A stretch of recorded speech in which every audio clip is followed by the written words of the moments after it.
The coronavirus crisis has taken a drastic turn with an alarming rise in Australian cases, with the biggest jump in New South Wales since the outbreak began. While globally, the tipping point of 200,000 people are now infected, with fears the worst is still to come. And this comes as our government triggers unprecedented steps to contain the outbreak. Nine correspondent Chris O'Keefe is here to explain what impact that could have. Chris, good morning.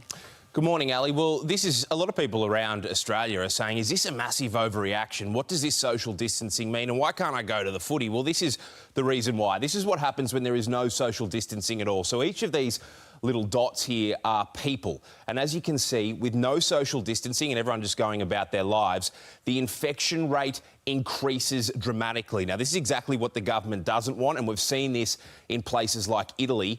And this is where the hospitals become completely overwhelmed, and we see situations where doctors are having to make decisions about who lives and who dies because they just don't have the beds to treat everyone. Now, this is where some social distancing is enforced, but as you can see, that curve, it's still too steep, and that hospital, the line for the hospitals to be able to cope is roughly here. Now, we'll go to the next slide, and again, some social distancing enforced where infected people are kept across this side of the graph and kept at home, but as you can see, they slowly move into the other part of the population and the infection rate continues and continues. You up that one more, and this is moderate social distancing when 3/4 of the population isolate, but 25% can still move around. Look at the difference there. It's very much flatter, and the hospital system will be able to improve and cope much better.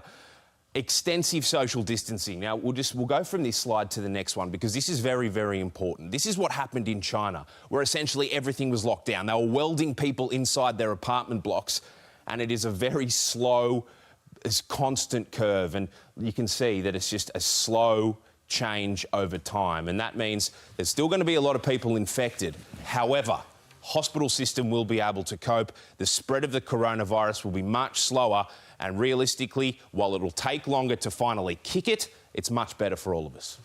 All right. Well, I mean, it shows there that, you know, the different ways of governments handling it. We've seen what's happened in Italy. We've seen what's happening with China now. They're on the rebound.